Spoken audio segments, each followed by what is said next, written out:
Hey guys, welcome to another edition of Naija Mouthpiece, and you know it's never a dull moment.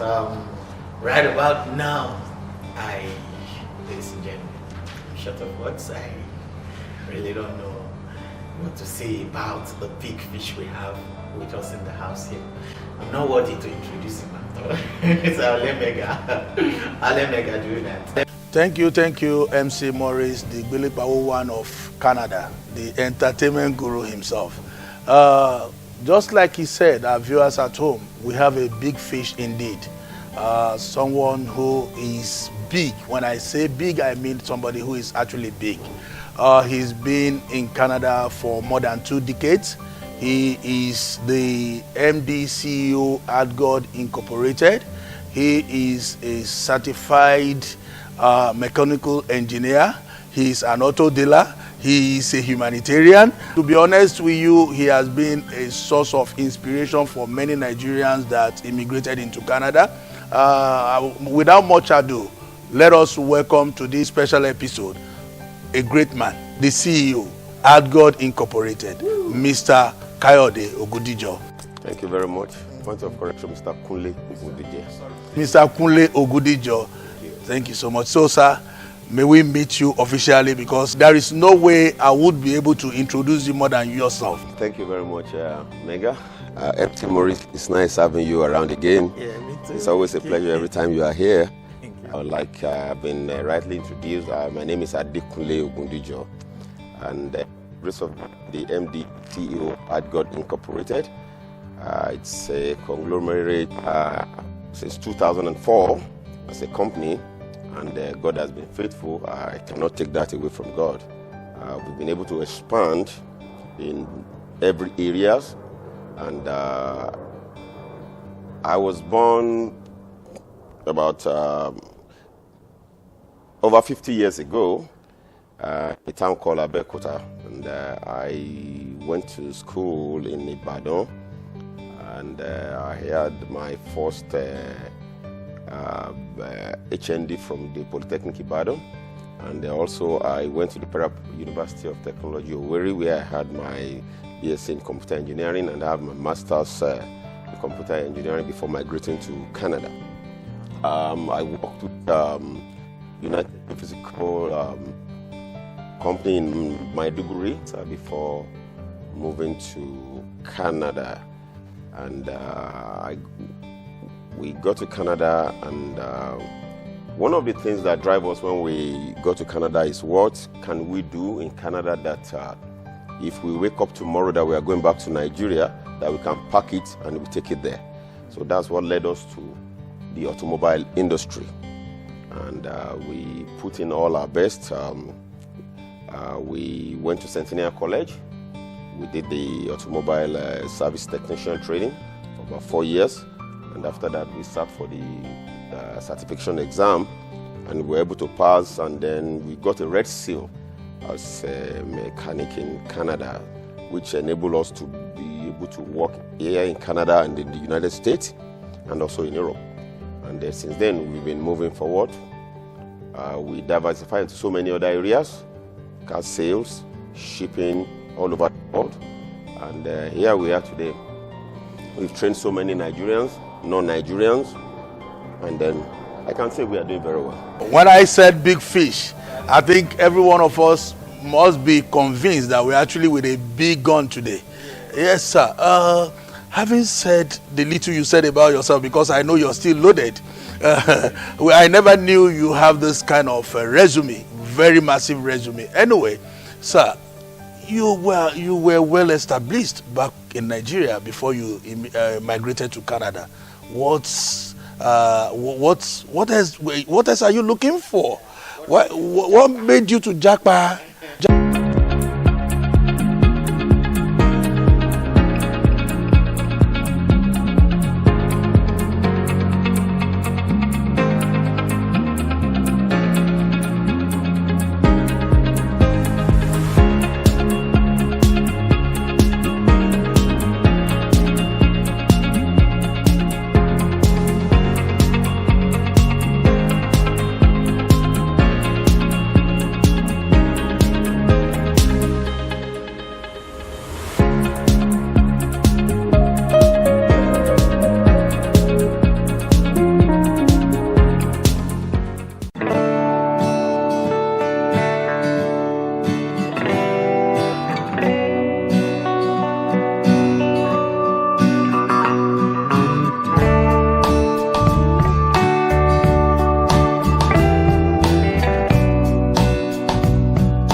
it's a long story, and it's still the same old story.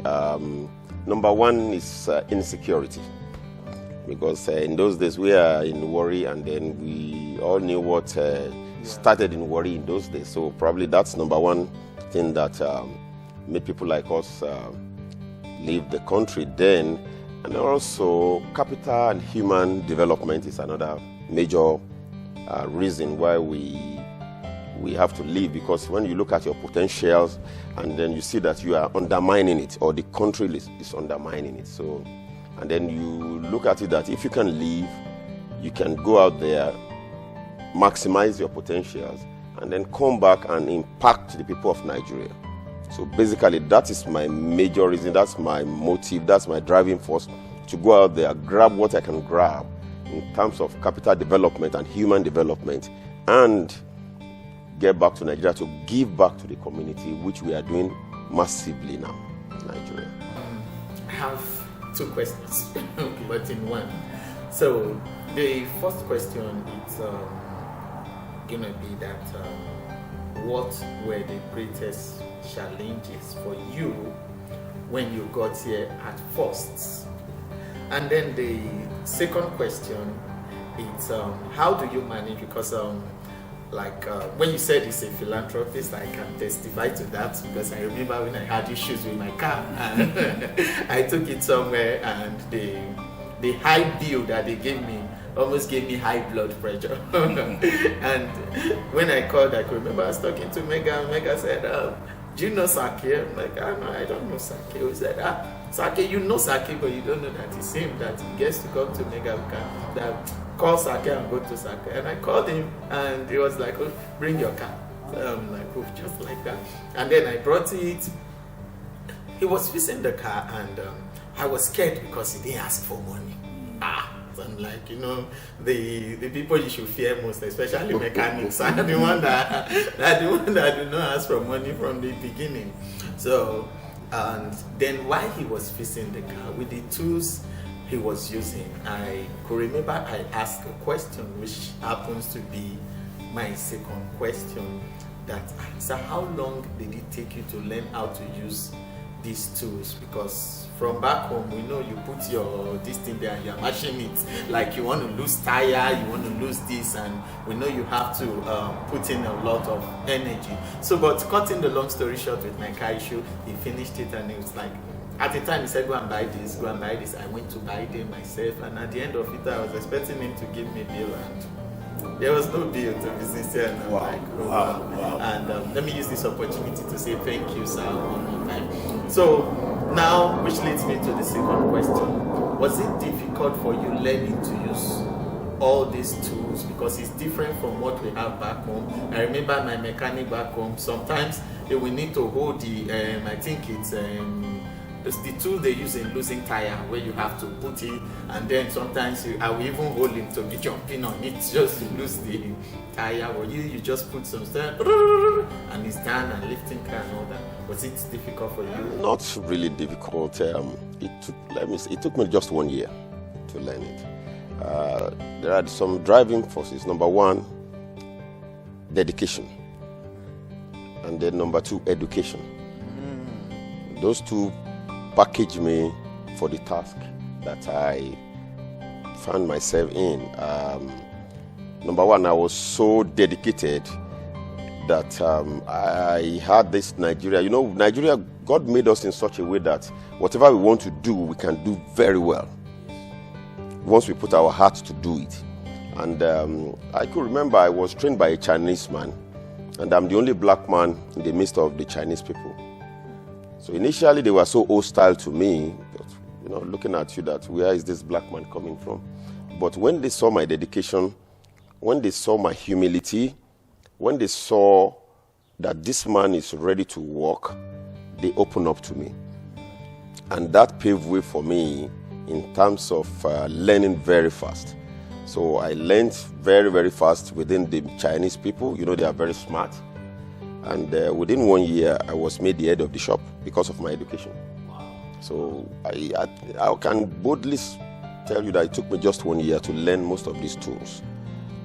to learn most of it. And the secret is dedication. Dedication, humility, education. So when you came to the country, you never did the regular job like everybody were doing. No. So you landed. I landed.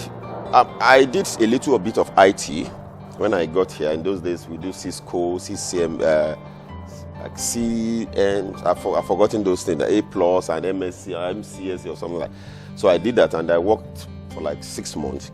And those you were doing at that point, where they were still in the same line of business that you chose, right?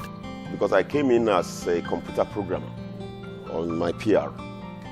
So I did that for 6 months, but I knew very well that that's not what I've come to this country to do. Because number one, it's not challenging to me. The pay was very, very poor. So I had to look out there to see what can give me good money. And fortunately, I went to Canadian Tire with my friend, and I saw on their board that mechanic is being paid $60 an hour. I'm talking about year 2001, 2000. So, and I was being paid $15 an hour as a computer programmer. So I said, no way. So there and then I changed my mind. I have to change my profession. And then the second day, I went to this Chinese guy and I asked him, can you teach me? He asked me, have you done it before? I told him I've changed tires. At least we've changed tires in Nigeria. Wow. He said, okay, I will call you. And after a month, he called me, said, come and start. And I started. Initially, it was very rough. You started mechanic proper here in Canada? Proper. I've never done it before. Wow. So I joined him. He trained me. Then after a year of training with him, he signed a contract between me, him, and government of Ontario. So they sent me to school. They paid all my school fees for 4 years. And then they bought my tools. Wow. And after 4 years, I graduated. I sat for my license exam, like I said. And I think the following year, I opened my own business. And then since then, we've been forging ahead. And like I said too, we've also accommodated a lot of Nigerians and non-Nigerians in terms of training. And we have a lot of boys out there too that are doing very, very well. Every business comes with its own challenges. We know that you are a mechanical engineer that is practicing, that is working here in Canada. How is the acceptance from the people that are not of the same origin? Because you know, once you travel out of the shores of your country, even within the shores of your country, there are still atoms of racism and all sorts. How is the acceptance here? And looking behind me, I can see a couple of expatriates that are working for you. So how were you able to get into the, how were you able to get that acceptance within the community? It was not that challenging for me because I can testify that God was leading me. Number one thing I did that was very strange was the name of my company, Add God. Add God means add God to whatever you do. Now, this is a community or a society whereby people don't really want to relate with God. So when I was naming my organization Add God, this thought was coming into my mind that this is you are putting God in as the name of your company, where people don't want to have anything to do with God. But I think the Holy Spirit was telling me, put it. So initially we started, and people will be coming in to ask me, especially white people, what is the meaning of this name? And I will now sit them down and explain to them that Add God. So that's number one thing that makes people to come to me. And number two is that I can say I'm very good at what I do. Very, very. I'm blessed with what I do. So I know my job. I know my job very, very well, unless I don't want to do it. So in those days, there is no problem I cannot solve with cars. Not now that I'm a little bit tired. There's no problem. I can say that boldly. There's no problem. And so we know our job, and then we try as much as possible not to bill excessively. We understand that a lot of immigrants are in this country, and a lot of people are struggling to survive. So we accommodate everybody. We make sure that our bills are not outrageous like we are trained to do, because we are trained to bill excessively in school. Yeah, we have to charge per hour. So we did not operate at that level. We operate at a level whereby everybody will be comfortable. And the most important thing is truthfulness. We maintain that, and we are still maintaining it, that people have this trust in us. They don't doubt us. We don't lie about problems on the car. If there's no problem, we tell you there is no problem. If it's something you can manage, we say you can manage it. We will not lie. So people have that. So that draw both Nigerians, non-Nigerians to us. And then that's why you can see that most of the time we are always flowing with almost everybody around us here. Okay, sir. I am this person that believes that there's a very tight relationship between mechanic and tailors. Yeah, they are good at disappointing people. But you now saying truthfulness in this business, because you make more money when you are able to bring out fraud that does not exist. I can remember back then in Nigeria, it was later I realized my mechanic then, I'll take my car to him and he'll just look and say the stabilizer is bad. And then me, I didn't know if the car has stabilizer, it does not have stabilizer. So are you now talking of the place of truthfulness and all of that? Don't you think that mechanics makes more money when they call names that the car owners do not understand? It's going to have a limit. So I think by doing that, you will not have a lot of customers. You won't have a lot of customers, and you will limit your growth in this business. You will definitely limit your growth if you are doing that. And that's why you see that people complain about, I'm not going to mention others, I'm not supposed to do that. So let me just say, you just cut short your growth if you are not truthful in this business. You see, the room for growth and the room to make money is so wide if you do the right thing in this country. It's so wide. It's so wide. Like us, we have to give people appointments to come and fix their cars. Not because we are like so special, but it's because of the confidence and that they have in us. That number one, we won't cheat them. And number two, they know we'll do the right thing.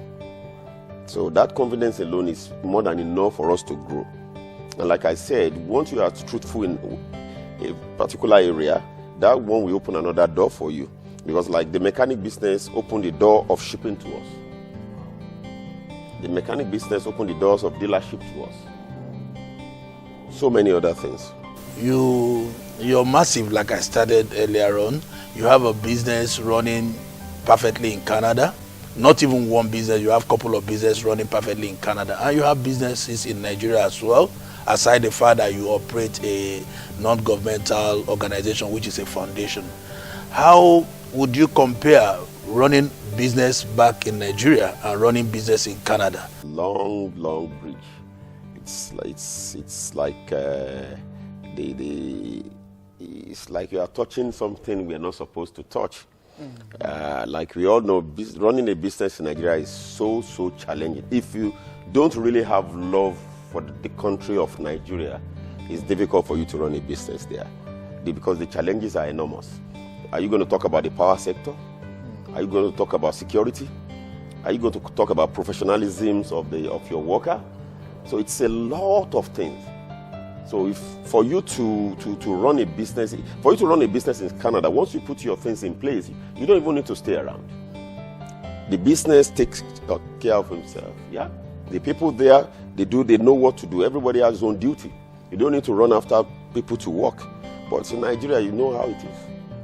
But because of the love that people like us have for the country of Nigeria, and then the initial notion that we had when we came in, that we want to take something tangible from here to Nigeria, we cannot leave that country.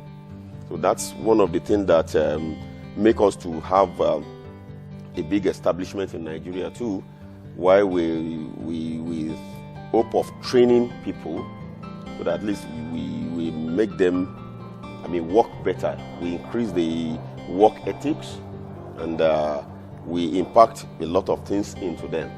So, and like I said too, the challenges in terms of the power sector, it's number one problem. Yeah.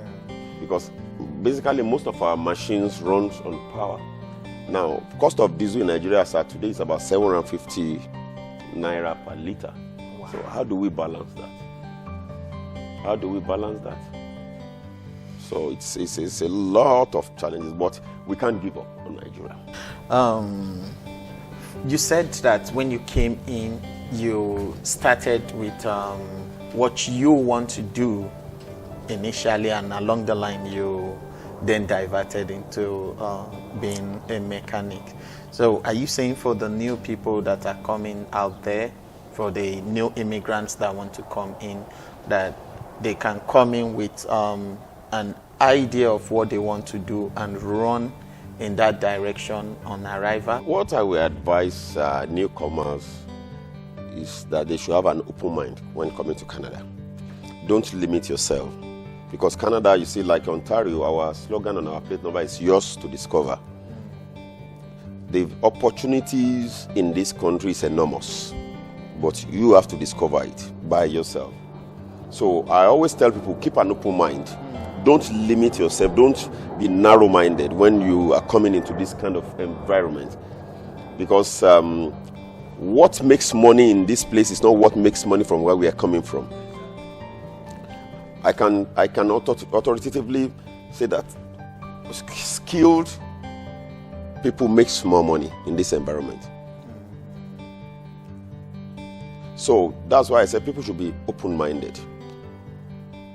So that when you get here, when you see all the opportunities, then you look at what you can do or what you have passion for.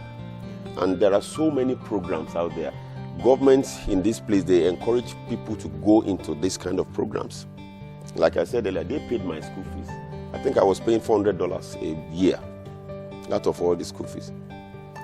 So there are so many incentives out there, but people don't know. And that's why other tribes, like the Indians, the Iraqis, they know all this and they tap into it. But we Nigerians, we are like the office people. When we come here, we say that we want to be a project manager, this. But I'm not saying it's not good, but we have to, even if you are still doing that, still be open-minded. Because, like I always tell people, we are here to make money. So it's better we look for where the money will come in faster and easier, and something that you can do that even, like I said, when you are leaving, you can take it to wherever you're going. Wow, thank you so much. Now, I want to ask you a question. You are a humanitarian. When I read through your profile, I saw that you have the At God Foundation, and I saw the lives that you have touched through the foundation. What is the drive behind the foundation? You've paid for a couple of students that are trying to register for their WAEC back home. You've done so much for the community back home. What is the drive? I think the foundation is a brainchild of my wife. I think there was a time she came across a lady that came back from Libya, and that really touched my wife. So we try as much as possible to rehabilitate the lady, and then we just look at it that, you know what, we have a lot of opportunities, we have a lot of links here. We have to set up a foundation to assist people. And there are so many people in Nigeria that need help. There are so many people that will do well if people like us come to their aid. So we now decided, you know what, it's time for us to give back. Because like I always tell people, Nigeria trained me. I was trained in that country. And if you really look at Nigeria, our educational system is one of the cheapest in the world. So I benefited from Nigeria. I have to give back to Nigeria.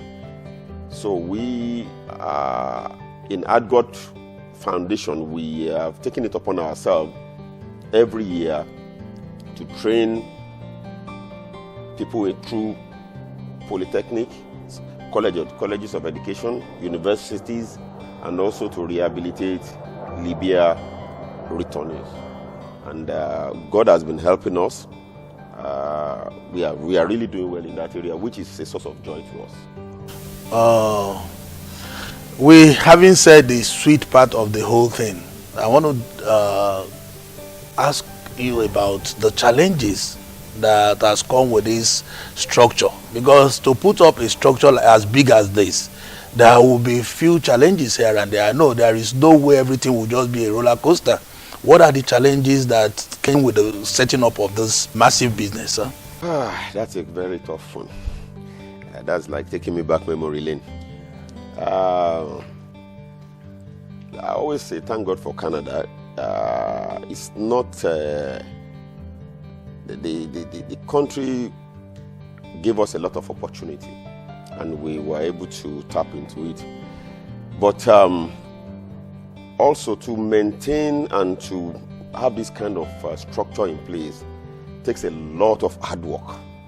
That is what I'm going to. It takes a lot of hard work from me and a lot of sacrifice from my family, because there was a time they hardly see me.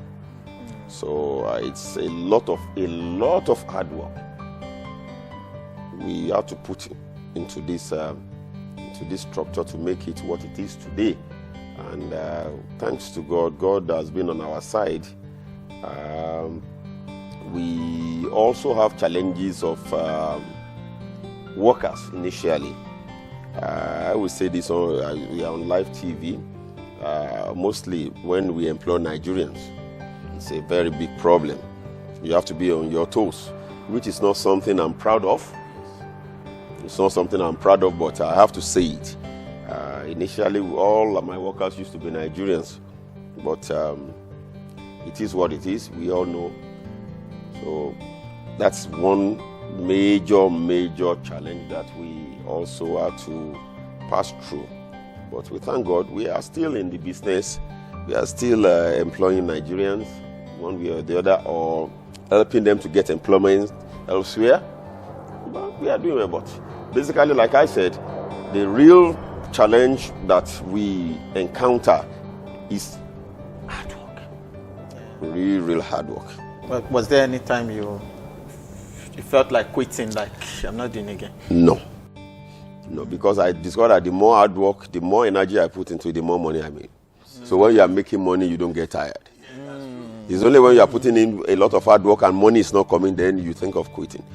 But when you know that the more you do, the more you don't quit. So I've never, because it's something that I love doing. So you said something about Nigerians and this attitude of Nigerians not wanting to start from the basis. They don't want to be a beginner when they find themselves in an environment like this.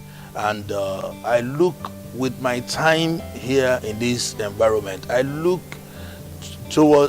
into businesses owned by other foreign nationals, and you realize that most of the people that are working for them are people from their community. Why are we so ambitious that we don't want to learn through the process? Why are we so ambitious that we are finding it difficult? Everybody comes in today and want to start making money the same day they land Canada. I think before Mr. Kunle talks on that, I will quickly say that I think it's the mentality that it's coming from back home. Just like when you are leaving home, they are giving you assignments before you leave. You have tasks. So you have tasks already. So you imagine me coming to Canada and they're already telling me, oh, you have to send money for this, you have to pay this bill, you have to pay this bill, and then I need to come here and you want me to come and learn mechanic for 1 year, which I'm not sure Mr. Kunle will be paying me. So I will allow you to answer the question. I'm just saying from my... Well, like you said, I think it's a Nigerian thing. But do you pay them when they are learning? Sure. You have to, because government will pay me back. Yeah, whatever I pay you, government encourages us to do that. Government will pay me back. I will write it off on my tax. So it's not free. It's not free. You don't work for free here. And when you do this, like I always tell people, there are so many side jobs. You make so much money on the side. I remember when I was learning, every Sunday my house is full. People will bring their cars for me to fix. My people, yeah. So money is not going to be your problem if you are into trade, unless you are lazy. So I think it's just a Nigerian thing. It's something we cannot take away from us, though it's something that we are not really proud of, but I think it's difficult to take it away from. It's a Nigerian thing. It's a Nigerian thing. So let's just leave that. It's not a matter for tonight. We are facing the era of Japa. I will use that language. So that's the language, the in thing now back home. Everybody want to run away from the society, from the country to a better society. So what will be your advice for Nigerians that are moving from Nigeria to, aside Canada, other parts of the world? What will be your advice for the immigrants that are moving to Canada? Well, the first advice I will give is, before you make the move, do a lot of research of where you are going. Because abroad is not like Nigeria. You have little help here, very, very little help. In fact, let me say no help. It's unlike where we are coming from, that we have a lot of help. So do a lot of research so that you don't get frustrated when you get here. And then I always advise people to, you have to bear this in mind, that you are bringing in all your life savings into this environment. And this environment knows how to take the money from you. So from the very first day, you have to hit the ground. You have to just get set. There is no time to waste. And whatever you want to do, do it fast. Don't waste time. There is no time to waste. And also, you need information. When you get here, don't keep quiet. You need information, but make sure you are getting information from the right people.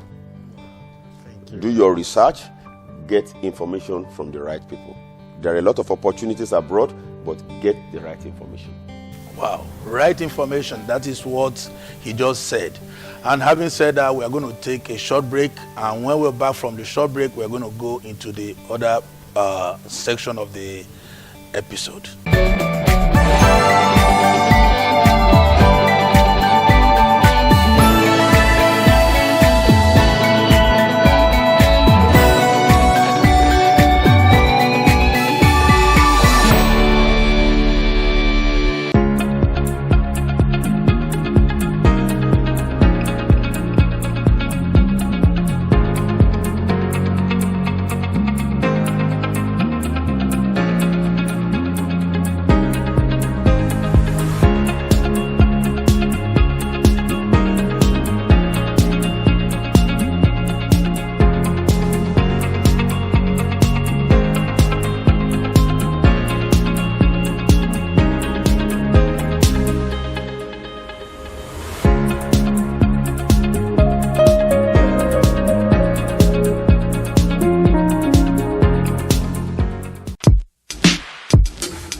hot one and very inciting and educating. And like Mr. Kunle said, two things: dedication and education. I hope you have that at the back of your mind. So, sir, as we round up this section, I would like to ask how, what do you do for relaxation?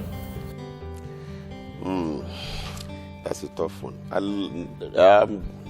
Nowadays I travel a lot now. I do a lot of travel. Once I'm tired, I will just leave this environment and then go and take some time off. And I'm also being introduced to golf.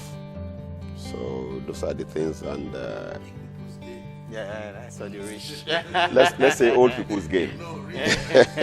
So I'm being introduced to golf by one of my brothers. So those are the things I do for relaxation. And then also I'm a church goer. I love to serve the Lord. I love to do things for God, and I don't get tired of doing that. So those are my way of. And then also I play with my kids. Before we round up finally, if I look to my left, I see cars everywhere. Looking at the back, there are cars everywhere. And I know, with the knowledge of what I know about a whole lot of facilities, that is where you have your storage. How do you get to control all of this? That's a grace of God. Like I always tell people, it's a special grace. Because I have this special grace that anything in my yard, I know who owns it. Wow. I know the owner of every car. So it's just a special grace. And then we have a structure here. We are well organized. We've been doing this for years. Like I said, we started the shipping business, I think if I'm right, 2007. Wow. So we are so organized here. We don't take things for granted. Make sure everything is well documented. Even if you come here after 10 years of shipping with us, we still have your record in our system. Wow. So we make sure we are well, because that's one of the things that makes people want to deal with you when they see your organizational structure.